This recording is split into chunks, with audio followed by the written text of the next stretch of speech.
See, can I rewind it? There's a wee copper for Blue Bloods, the one that goes about with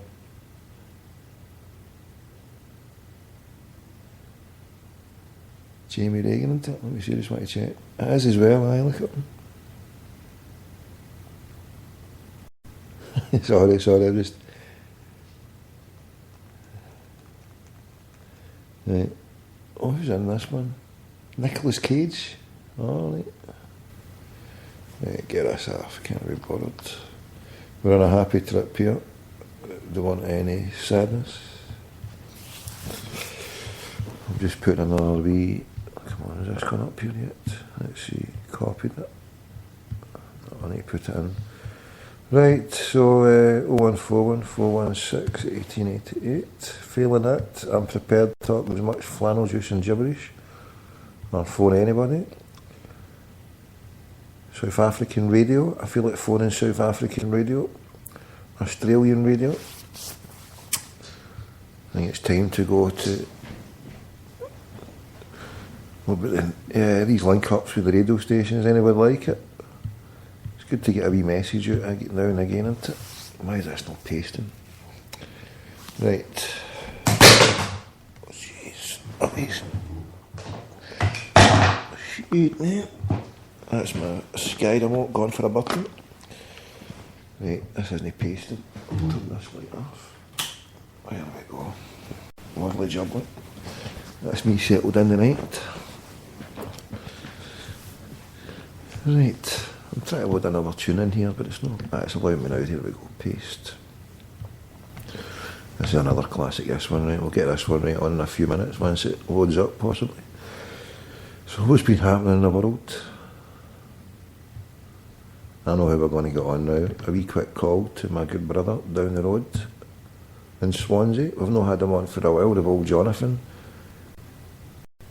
Let's get up to date with all things Ukraine. If there's anything you want to know about the world, Jonathan has got it scoped out. What do you say? Get him on for a wee 5-10 minute special, right? See what the Bulging's saying. Right. You can come on and talk about anything at all. Get yourself ready. Go and be brave about it. Get your fingers out your Archibalds. No phone in a while. What the fuck are you all about? Don't sit there like a patsy. Get your finger out your Archie. Hello? The old Jonathan, how are you doing, my man? I'm fine, thank you. How are you? Live to the planet, as always, mate. Live to the planet. What have you been up to? Nothing much, just a bit of travelling. Travelling? You're traveller now? You're now part of the travelling? You're new age traveller? Not that sort of travelling. Oh, right. Just travelling around here and there. Well, doesn't seem to be getting me anywhere. Tell us where have you been travelling? Just to the nearest towns and back, trying to find work and not succeeding. Dear. Why would you want to do something as crazy as find work, Jonathan? Because I suppose it's a matter of pride, really. I want to be useful or doing something useful. Yeah. Unfortunate. You phone up and I phoned you up specially to come and educate the good people out there about the things that you've found out on the internet recently, about all things about how these bastards are shafting us, mate.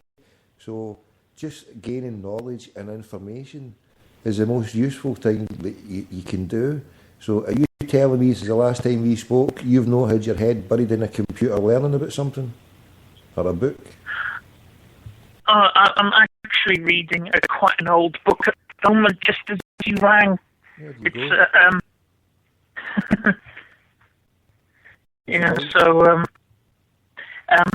It's a book from 1988 that coincided with a Channel 4 series called The Other Europe. Uh-huh. It's quite in hindsight, it's quite a prescient book because it pretty much predicts the collapse of the Soviet Empire the following year. Ah. Carry on. Do tell more. it's I'll read. Well, according to the blurb about the history of Russia's relations with Eastern and Central Europe and attitudes of Central and Eastern Europe to Russia, and whether there's such a thing as a Central European identity, sort of separate from Soviet communism and the Western EU. Right. And it pretty much predicts the collapse of the Soviet Empire, although they probably didn't know it would be quite as quick as it was.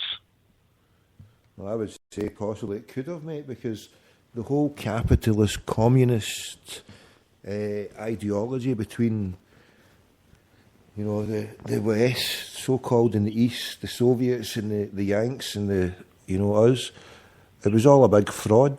It was all a big con. They used the conquer and divide tactic going into places like Africa, South America, and you'll find that all the grain that the USSR needed was supplied and given it to by the USA. So if the Americans wanted a quick and easy victory against the terrible threat of the commies, it could have been achieved, but they decided to give them grain and food to feed them and keep their economy going. So, but there's other things. That's just for one instance. But there's you can look to the Masonic lodges that sprung up in St. Petersburg and Moscow, 1903, 1904, and then quickly disappeared as soon as the Bolshevik Revolution had taken place and the Tsar was deposed. So they lurked in the shadows and they destroyed, which was the Christian Caliphate of Russia. Absolutely annihilated. Well, it's funny you should mention that, because just a couple of pages before you rang, it has this prophecy by a Polish writer writing in 1842 that the Russian Tsar would become an atheist and embark on worldwide domination. I think if my pronunciation is correct, Krasinski. Zygmunt Krasinski. Interesting. Yeah, if you look at the two sides, it's been described in Islamic circles as the Gog and Magog dynasty, Juge and Majuge. It's Gog and Magog, and it's a Masonic. It's Masonic. We're really delving with real shady shit here, basically. But you can stretch back to the First World War, how the cousins all had this kind of pseudo war between each other. The cousins, the grandchildren of Victoria. But really, if you look at it, the Soviet experiment, which it was given full aid, funding and backing and control by your Zionists. It's a full 100% Zionist experiment. Without the Zionists in controlling what they did under Soviet Union, they wouldn't have done the pogroms and the money that the Zionists gave to the Nazis through the Federal Reserve, over 30 billion, to build the whole infrastructure of the Rhineland. So you must ask why this Zionist project, inspired and created in the UK and helped and aided and abetted in the United States of America with all the wealthy industrialists.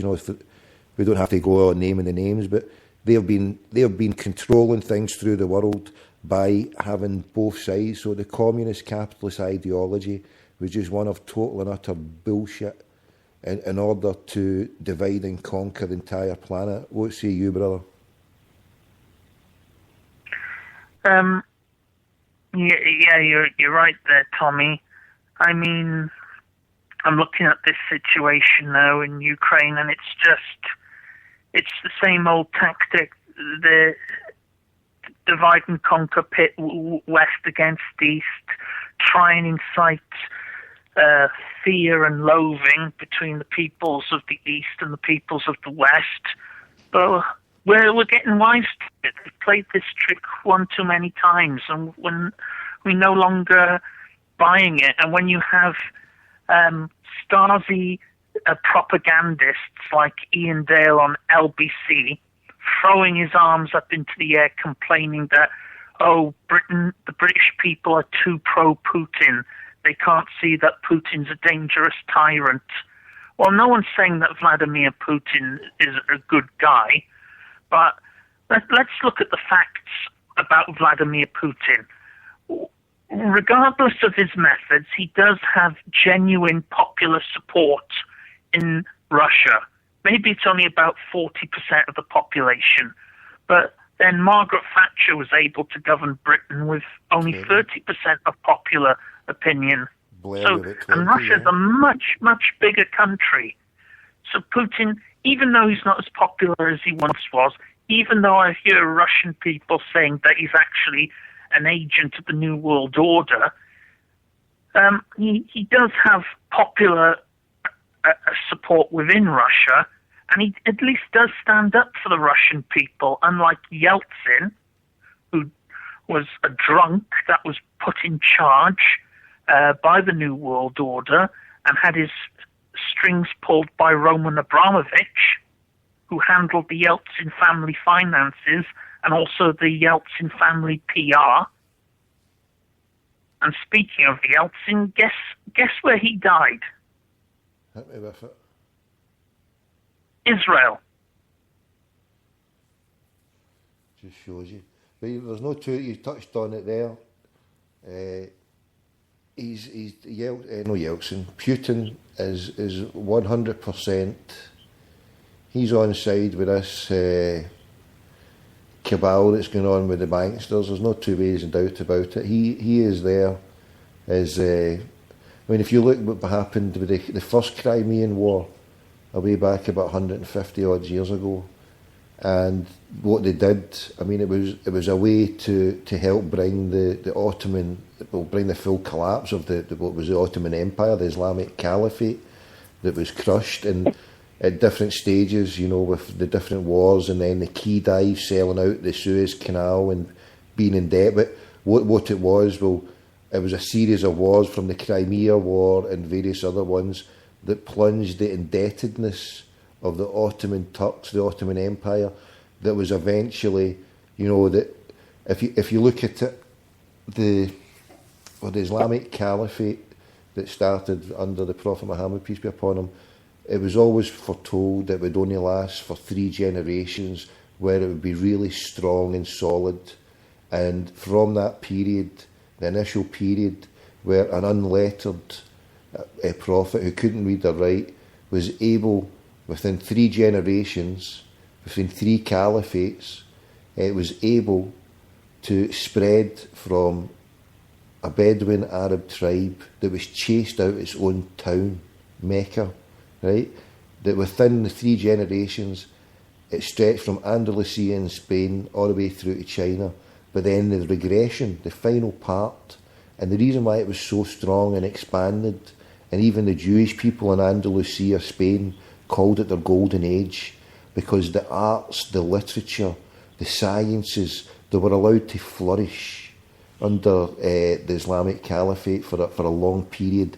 Ibn Battuta, when you talk about travelling, when you talk about Marco Polo, Ibn Battuta, the great Islamic traveller, went across parts of the world, that basically Marco Polo you could put on a postage stamp compared to what Ibn Battuta did. The works of the ancients, from the Greeks to the ancient Romans to the Hebrews, even the teachings of Jesus, Isa bin Maria, would not have been possible in any way, shape or form if it wasn't for the Islamic scholars who were able to transcribe the Aramaic, where the language of Jesus, and use Hebrew and use Arabic to begin to transcribe it. So, but then what happened? The collapse of it, where the people became weak, and it became a full-out attack. And if you look, the Crimean War and the debt that caused the Ottoman Turks,